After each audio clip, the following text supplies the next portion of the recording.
Om Swastiastu. Assalamualaikum warahmatullahi wabarakatuh. Salam namo buddhaya, salam kebajikan untuk kita semua, dan salam harmoni. Perkenalkan, nama saya Gede Distopiase selaku moderator dari kelompok 1 yang pada kesempatan kali ini akan membawakan materi mengenai hakikat, fungsi, dan tahapan metodologi penelitian. Adapun dosen pengampu dalam mata kuliah kali ini, itu yang pertama ada Profesor Dr. Inyoman Jampel MPD, yang kedua ada Profesor Dr. Desa Putu Parmiti MS. Adapun anggota kelompok dari kelompok 1, itu yang pertama ada Niputu Eka Lestari Dewi dengan NIM akhir 02, yang kedua ada rekan Arpan Maulana Ahmad dengan NIM akhir 018, dan yang ketiga ada saya sendiri, Gede Distopiase dengan NIM akhir 012, dan yang terakhir ada Yoel Anugrah Siagian dengan NIM akhir 022. Pembahasan materi kita pada presentasi kali ini itu ada 8. Yang pertama ada pengertian metode dan metodologi penelitian. Yang kedua, fungsi metodologi penelitian. Dan yang ketiga, ciri-ciri penelitian. Yang keempat, tahap-tahap penelitian. Yang kelima, peranan metode dalam penelitian. Dan yang keenam, syarat-syarat metode penelitian.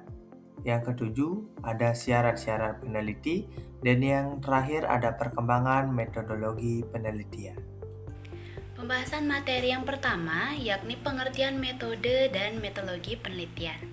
Metode penelitian adalah cara ilmiah yang digunakan untuk memperoleh data dan memecahkan masalah secara sistematis serta dapat dipertanggungjawabkan. Kata metodos berarti jalan atau cara. Nah, menurut Riva tahun 2020 dalam buku pengantar metodologi penelitian menjelaskan bahwa penelitian merupakan kegiatan sistematis untuk memperoleh pengetahuan melalui pengumpulan dan analisis data. Sedangkan Safrida tahun 2021 menyatakan bahwa metode penelitian adalah cara kerja ilmiah yang digunakan oleh peneliti untuk mengkaji suatu masalah sehingga menghasilkan temuan yang valid. Nah, selanjutnya adalah metodologi penelitian. Metodologi penelitian memiliki cakupan yang lebih luas dibandingkan metode penelitian. Metodologi penelitian merupakan ilmu yang mempelajari tentang metode, termasuk prinsip, pendekatan, prosedur, dan landasan ilmiah dalam pelaksanaan penelitian. Secara etimologis berasal dari kata metodos atau cara dan logos yang berarti ilmu. Nah, menurut Riva tahun 2020, metodologi penelitian adalah pengetahuan tentang berbagai cara yang digunakan dalam penelitian ilmiah secara sistematis dan objektif. Dan Safrida tahun 2021 juga menjelaskan bahwa metodologi penelitian merupakan kajian mengenai metode-metode penelitian beserta teknik dan prosedurnya. Jadi, metode penelitian merupakan cara yang digunakan untuk melakukan penelitian, sedangkan metodologi penelitian adalah ilmu yang mempelajari cara tersebut secara lebih mendalam. Pembahasan materi selanjutnya yakni fungsi metodologi penelitian. Metodologi penelitian memiliki peran krusial sebagai pondasi ilmiah dalam sebuah karya tulis. Fungsi yang pertama yakni sebagai cara ilmiah mendapatkan data. Metodologi berfungsi sebagai instrumen untuk memperoleh data dengan tujuan dan kegunaan tertentu melalui prosedur yang sistematis dan logis. Menurut Sugiono tahun 2019, menjabarkan bahwa metode penelitian adalah cara ilmiah untuk mendapatkan data yang valid dengan tujuan dapat ditemukan, dikembangkan, dan dibuktikan suatu pengetahuan tertentu sehingga pada gilirannya dapat digunakan untuk memahami, memecahkan, dan mengantisipasi masalah. Fungsi yang kedua, sebagai pedoman operasional dan prosedur penelitian. Metodologi memberikan kerangka kerja yang mencakup rencana dan prosedur penelitian yang terperinci. Menurut Creswell, tahun 2014, metodologi atau desain penelitian berfungsi sebagai rencana yang mencakup langkah-langkah mulai dari asumsi luas hingga metode pengumpulan dan analisis data secara spesifik. Hal ini memastikan setiap tahap penelitian, mulai dari pengumpulan hingga interpretasi data, berjalan sesuai koridor ilmiah. Fungsi yang ketiga, menjamin validitas dan objektivitas. Fungsi praktis metodologi adalah untuk memastikan hasil penelitian memiliki tingkat kepercayaan yang tinggi. Dengan metodologi yang tepat, peneliti dapat membedakan antara fakta dan opini serta bekerja secara objektif berdasarkan teknik tertentu. Penggunaan metodologi yang terstandarisasi memungkinkan penelitian tersebut untuk direplika oleh peneliti lain di masa mendatang. Fungsi keempat, alat manajemen dan efisiensi riset. Metodologi membantu peneliti dalam mengorganisir data yang diperoleh dari lapangan, seperti hasil wawancara, observasi, atau kuesioner, ke dalam kategori atau unit tertentu. Hal ini mempermudah proses sintesis dan penarikan kesimpulan sehingga hasil penelitian mudah dipahami oleh pembaca maupun peneliti itu sendiri. Baiklah, di sini kita masuk pada pembahasan selanjutnya, yaitu ciri-ciri penelitian. Seperti yang disampaikan oleh Jelatifani dan Mujianto tahun 2018, penelitian ilmiah berfokus pada metode yang kokoh untuk mengidentifikasi permasalahan, mengumpulkan data, menganalisis data, dan menarik kesimpulan yang valid. Penelitian ilmiah bersifat lebih objektif karena tidak berdasarkan pada perasaan, pengalaman, dan intuisi peneliti semata yang bersifat subjektif. Penelitian ilmiah melibatkan teori construction dan teori verification, konstruksi teori yang akan digunakan untuk mengembangkan suatu hipotesis yang relevan dengan struktur teorinya. Umumnya, terdapat 4 karakteristik atau 4 ciri-ciri dalam penelitian ilmiah. Kita mulai dari yang pertama, yaitu sistematik. Macmillan dan Schumacher mendefinisikan penelitian sebagai suatu proses sistematik, pengumpulan penganalisisan informasi atau data untuk berbagai tujuan. Sementara Kerlinger pada tahun 1990 mendefinisikan penelitian ilmiah sebagai penyelidikan sistematik, terkontrol, empiris dan kritis tentang fenomena sosial yang dibimbing oleh teori dan hipotesis tentang dugaan yang berhubungan dengan fenomena tersebut. Berarti, suatu penelitian harus disusun dan dilaksanakan secara berurutan, sesuai pola dan kaidah yang benar, dari yang mudah dan sederhana sampai yang kompleks. Sampai sekarang penelitian didefinisikan oleh banyak penulis sebagai suatu proses yang sistematik. Lanjut, ciri yang kedua yaitu logis. Prosedur penalaran yang dipakai bias dengan prosedur induktif, yaitu cara berpikir untuk menarik kesimpulan umum dari berbagai kasus individual. Atau prosedur deduktif, yaitu cara berpikir untuk menarik kesimpulan yang bersifat khusus dari pernyataan yang bersifat umum. Jadi, suatu penelitian dikatakan benar bila dapat diterima akal dan berdasarkan fakta empirik. Pencarian kebenaran harus berlangsung menurut prosedur atau kaidah bekerjanya akal, yaitu logika. Lanjut, yang ketiga ada empirik. Nah, empirik di sini artinya suatu penelitian yang didasarkan pada pengalaman sehari-hari yang ditemukan atau melalui hasil coba-coba yang kemudian diangkat sebagai hasil penelitian. Lanjut ke ciri yang terakhir adalah replikatif. Justan dan Ajis pada tahun 2024 mengatakan suatu penelitian yang pernah dilakukan harus diuji kembali oleh peneliti lainnya dan harus memberikan hasil yang sama bila dilakukan dengan metode, kriteria, dan kondisi yang sama agar bersifat replikatif. Penyusunan definisi operasional variabel menjadi langkah penting bagi seorang peneliti. Di sini, kita akan masuk pada pembahasan selanjutnya, yaitu tahap-tahap penelitian. Marino pada tahun 2023 mengatakan bahwa proses penelitian karya ilmiah terdiri dari beberapa tahapan yang sistematis untuk memastikan hasil penelitian yang valid, objektif, dan dapat dipertanggungjawabkan. Juga merupakan karya tulis ilmiah yang menyajikan gagasan, deskripsi atau pemecahan masalah secara sistematis, disajikan secara objektif dan jujur dengan menggunakan bahasa baku serta didukung oleh fakta, teori, atau bukti-bukti empirik. Selanjutnya di sini kita akan membahas 5 tahap-tahap penelitian. Jadi, langsung saja kita mulai dari yang pertama, yaitu mengidentifikasi masalah. Mengidentifikasi masalah atau merumuskan masalah merupakan suatu pertanyaan yang akan dicarikan jawabannya melalui pengumpulan data yang bertujuan untuk menemukan dan merumuskan masalah secara jelas dan terarah. Semakin spesifik, jelas, dan akurat masalah yang dirumuskan, maka akan diperoleh informasi yang semakin luas dan lengkap. Adapun sistematika dalam melakukan identifikasi masalah sebagai berikut. Kita mulai dari yang pertama atau bagian A, mengamati fenomena atau realitas di lapangan. Ini kita bisa mengamati kejadian, tren, atau kondisi yang terjadi dalam kehidupan sehari-hari, lingkungan, akademik, atau bidang keilmuan tertentu.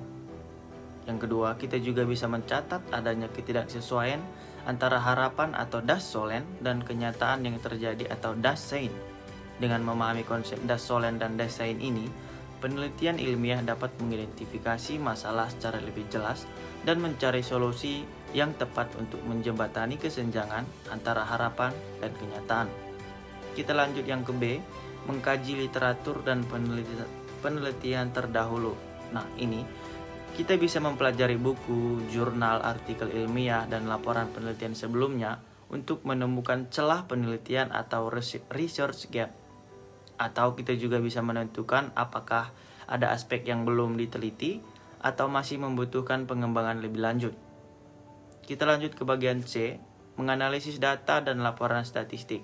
Nah, ini kita harus menggunakan data statistik dari sumber terpercaya, misalnya laporan pendidikan, hasil ujian, atau survei nasional, untuk menemukan pola atau tren yang mencerminkan adanya masalah. Kita lanjut ke bagian D, melakukan focus group discussion atau FGD. Ini kita bisa melakukan wawancara atau diskusi dengan akademisi di bidang terkait untuk mendapatkan perspektif mereka mengenai masalah yang sedang hadapi atau mengenai apa yang sedang kita teliti. Dan yang terakhir bagian E, menganalisis akar masalah atau root cause analysis. Menggunakan teknik seperti 5 whys, diagram fishbone, atau SWOT dalam penelitian karya ilmiah kita tentu membantu menemukan penyebab utama suatu masalah secara sistematis. Tahap yang kedua adalah membuat hipotesis. Seperti yang disampaikan oleh Sugiono pada tahun 2022, ia mengatakan bahwa hipotesis penelitian merupakan jawaban sementara terhadap rumusan masalah atau pertanyaan dari penelitian yang sifatnya menduga tetapi juga dilandasi oleh teori-teori atau temuan terdahulu. Didukung oleh Zaki dan Simon pada tahun 2021, mereka mengatakan hipotesis penelitian yang telah diajukan dapat diuji secara statistik. Hipotesis tersebut terlebih dahulu diterjemahkan ke dalam kalimat matematika atau hipotesis statistik. Nah, sistematika dalam membuat hipotesis itu terdiri dari, kita mulai dari yang pertama, ada menentukan rumusan masalah. Nah, di sini sebelum menyusun hipotesis, kita harus menentukan masalah penelitian berdasarkan hasil observasi, kajian literatur atau data awal. Dilanjut dengan bagian B, menentukan variabel penelitian. Nah, di sini variabelnya adalah aspek yang diteliti dan memiliki hubungan sebab akibat. Setelah masalah ditentukan dan identifikasi variabel yang sesuai, dan diakhiri dengan menentukan jenis hipotesis. Ini bisa berdasarkan tujuan penelitian dan hubungan variabel. Hipotesis bisa dikategorikan sebagai ketiga ini. Yang pertama hipotesis deskriptif, yang kedua hipotesis komparatif, dan yang ketiga hipotesis asosiatif atau kausal. Kita lanjut ke tahap selanjutnya adalah studi literatur. Studi literatur adalah proses menelusuri, meninjau dan menganalisis sumber-sumber ilmiah yang relevan untuk mendukung penelitian yang dilakukan dengan langkah-langkah berikut. Kita mulai dari bagian A, yaitu menentukan ruang lingkup studi literatur. Nah, di sini ada poin yang harus diperhatikan, yaitu mengacu pada identifikasi masalah dan hipotesis yang telah dirumuskan. Kemudian menentukan variabel utama yang perlu dikaji dan menetapkan kata kunci pencarian berdasarkan topik dari penelitian. Lanjut bagian B, yaitu menelusuri sumber-sumber yang relevan. Nah, poin yang harus diperhatikan adalah mencari referensi dari jurnal ilmiah, buku akademik, laporan penelitian atau sumber kredibel lainnya. Kemudian menggunakan database seperti Google Scholar, Scopus, Science Direct, dan perpustakaan digital universitas. Dan memilih sumber terbaru misalnya 5-7 tahun terakhir untuk memastikan informasi yang digunakan masih relevan. Kita lanjut ke bagian C, yaitu menganalisis dan memilah literatur. Nah, poin yang harus diperhatikan adalah membaca abstrak dan kesimpulan untuk menentukan relevansi sumber, kemudian mengelompokkan literatur berdasarkan tema atau variabel penelitian, dan menandai teori, konsep, dan hasil penelitian yang mendukung hipotesis. Lanjut bagian menyusun kajian pustaka. Nah, di sini poin yang harus diperhatikan adalah yang pertama pendahuluan, yang dimana ini menjelaskan pentingnya studi literatur dalam konteks penelitian. Kemudian kerangka teoritis, ini menguraikan konsep, teori, dan hasil penelitian yang mendukung analisis dari masalah dan hipotesis. Dilanjut dengan penelitian terdahulu atau penelitian yang relevan, di mana di sini kita membandingkan temuan penelitian sebelumnya yang berkaitan dengan topik yang diteliti. Dan kita harus memperhatikan kerangka konseptual atau kerangka berpikir, yang dimana kita bisa menyusun hubungan antara teori dan hipotesis yang telah dirumuskan.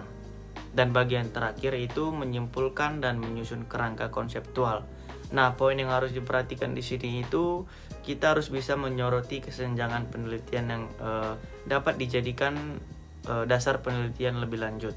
Kemudian kita bisa merangkum temuan utama yang mendukung atau memperkuat hipotesis, dan diakhiri menyusun model konseptual atau alur berpikir yang akan digunakan dalam penelitian. Nah, kemudian tahap selanjutnya adalah mengidentifikasi dan menamai variabel. Identifikasi dan penamaan variabel harus didasarkan pada studi literatur, hipotesis, dan identifikasi masalah yang telah dilakukan. Nah, berikut ini kita bisa lihat sistematika dalam mengidentifikasi dan menamai variabel. Kita mulai dari bagian A, yaitu memahami masalah dan hipotesis. Nah, di sini kita bisa memperhatikan poin-poin yang perlu, yaitu yang pertama meninjau kembali masalah penelitian yang telah diidentifikasi. Kemudian memastikan bahwa hipotesis yang telah dirumuskan itu menunjukkan hubungan antar variabel. Dan mengidentifikasi faktor-faktor yang mempengaruhi atau terpengaruhi dalam penelitian. Kemudian bagian B, mengkaji literatur dalam menentukan variabel. Nah, di sini perlu diperhatikan dalam menelusuri penelitian terlebih dahulu yang membahas topik yang sama. Yang kedua, mengidentifikasi variabel yang sering digunakan dalam studi serupa dan menghubungkan variabel yang ditemukan dengan hipotesis yang telah dibuat. Kemudian bagian C, menentukan jenis variabel. Kemudian memberi nama variabel secara spesifik dan jelas, dan diakhiri dengan mendeskripsikan variabel dengan operasionalisasi penelitian. Dan tahap selanjutnya adalah penulisan laporan. Laporan penelitian adalah dokumen yang berisi proses, data, dan temuan penelitian. Laporan ini merupakan sumber informasi yang objektif dan akurat. Berikut adalah tata cara penulisannya. Kita mulai dari bagian A, bagian awal, yang berisikan halaman judul, yang memuat judul penelitian, nama penulis, institusi, dan tahun penyusunan. Dilanjut dengan lembar pengesahan yang berisikan tanda tangan pembimbing atau pihak berwenang. Kemudian lanjut ke bagian abstrak yang berisikan ringkasan penelitian yang mencakup tujuan, metode, hasil, dan kesimpulan dalam 150-205 kata. Dilanjut dengan kata pengantar yang berisikan ungkapan terima kasih dan latar belakang singkat penelitian. Dilanjut dengan daftar isi, daftar tabel, dan daftar gambar yang memudahkan pembaca untuk menavigasi isi laporan. Kemudian kita lanjut di bagian B, yaitu bagian isi. Nah, di bagian ini akan kita lanjutkan bab 1 yang berisikan pendahuluan.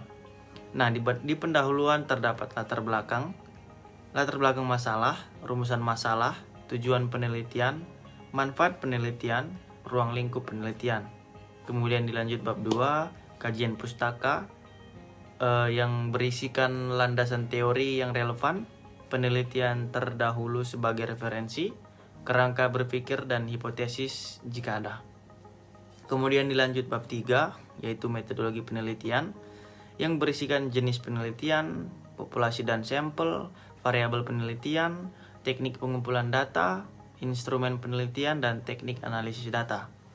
Dilanjut bab 4, hasil dan pembahasan, yang berisikan penyajian data, hasil penelitian, analisis data dan interpretasi hasil, pembahasan yang menghubungkan temuan dengan teori atau penelitian sebelumnya. Dilanjut ke bab 5, yaitu kesimpulan dan saran, yang berisikan kesimpulan utama dan saran untuk penelitian kelanjutan atau penerapan hasil penelitian. Dan di bagian C atau bagian akhir terdapat bagian daftar pustaka yang berisikan referensi yang digunakan, ditulis sesuai dengan format standar APA, MLA atau lainnya, dan diakhiri dengan lampiran dengan berisikan data tambahan seperti kuesioner, wawancara, atau dokumen pendukung lainnya. Baik, kita masuk ke pembahasan selanjutnya, yaitu mengenai peranan metode dalam penelitian. Metode penelitian memiliki peranan yang sangat penting dalam proses penelitian ilmiah, yang dimana metode bukan hanya sekedar langkah teknis, kan tetapi menjadi sebuah pedoman sistematis yang mengarahkan penelitian agar berjalan secara terstruktur, logis, dan sesuai dengan tujuan yang ingin dicapai. Tanpa metode yang jelas, penelitian tentu bisa berjalan tanpa arah dan hasilnya sulit untuk dipertanggungjawabkan secara ilmiah. Adapun peranan utamanya yaitu menjadi landasan sistematis dan filosofis penelitian, menjadi sebuah pedoman teknis, menjadi penjamin validitas dan reliabilitas data, menjadi penentu kualitas serta keakuratan hasil penelitian, dan yang terakhir yaitu menjaga objektivitas dan akuntabilitas ilmiah. Selanjutnya yaitu metode sebagai fondasi ilmiah. Menurut Octaviani dan rekan-rekan, tahun 2025, metodologi penelitian merupakan fondasi dalam pengembangan ilmu pengetahuan yang sistematis dan terstruktur. Metode membantu peneliti untuk merancang, melaksanakan, dan menganalisis penelitian secara logis dan terarah. Artinya, metodologi tidak hanya membahas bagaimana cara melakukan penelitian, tapi juga menjadi dasar berpikir ilmiah dan memastikan penelitian dilakukan sesuai dengan kaidah akademik. Selain itu, pemilihan metode juga sangat menentukan kualitas dari hasil penelitian yang dibuat. Dikutip dari Hadafi dan rekan-rekan, tahun 2025 menegaskan bahwa kesalahan dalam memilih metode dapat menyebabkan hasil penelitian menjadi bias, tidak valid, dan tidak relevan dengan rumusan masalah yang dibuat. Oleh karena itu, metode harus benar-benar disesuaikan dengan tujuan dan permasalahan penelitian. Adapun metode yang tepat tentu akan mengurangi bias, meningkatkan akurasi hasil, serta memperkuat keabsahan penelitian. Dalam penelitian, peranan metode juga berkaitan dengan validitas dan reliabilitas data. Validitas berarti instrumen penelitian benar-benar mengukur apa yang seharusnya diukur. Sedangkan reliabilitas berarti hasil pengukuran tersebut konsisten apabila dilakukan pengujian ulang. Menurut Buka dan rekan-rekan tahun 2025, kedua hal ini menjadi indikator utama kualitas penelitian. Jadi, metode bukan hanya mengatur prosedur, tapi juga menjamin keakuratan dan keterpercayaan data. Selain itu, metode juga berfungsi menjaga objektivitas penelitian. Herliman menyatakan bahwa penelitian ilmiah harus dilakukan secara sistematis, konsisten, dan dapat dipertanggungjawabkan berdasarkan parameter kebenaran ilmiah. Dengan kata lain, metode membantu peneliti tetap berada dalam koridor ilmiah dan tidak dipengaruhi oleh subjektivitas pribadi. Sekarang kita masuk ke pembahasan selanjutnya, yaitu syarat-syarat metode penelitian. Metode penelitian yang baik harus memenuhi beberapa syarat agar hasilnya dapat dipertanggungjawabkan secara akademik. Syarat ini berkaitan dengan sistematika, objektivitas, serta keabsahan data.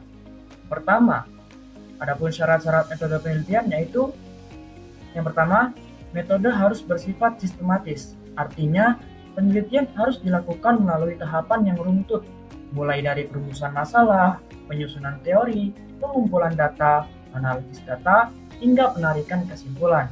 Penelitian tidak boleh dilakukan secara acak atau tanpa perencanaan.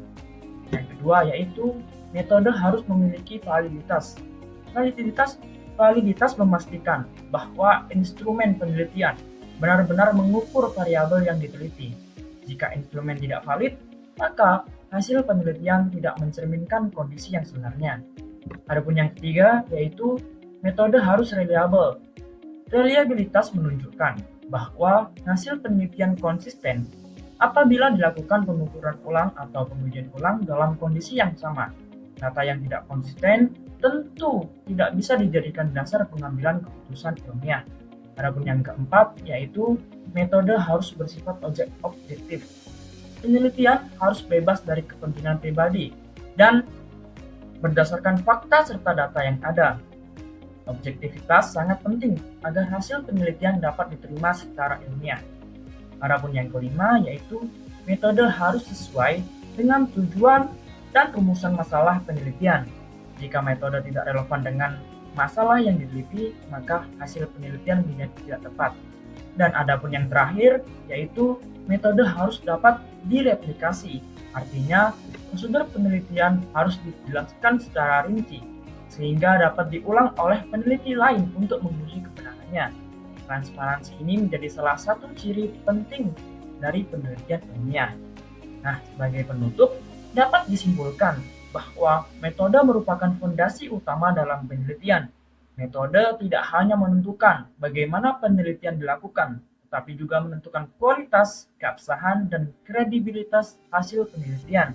Oleh karena itu, pemilihan dan penerapan metode yang tepat menjadi hal yang sangat penting dalam setiap kegiatan penelitian ilmiah. Baik, di sini saya akan melanjutkan pemaparan materi mengenai syarat-syarat peneliti. Suatu kejadian penelitian hanya dapat dilaksanakan apabila telah memenuhi beberapa persyaratan berikut ini.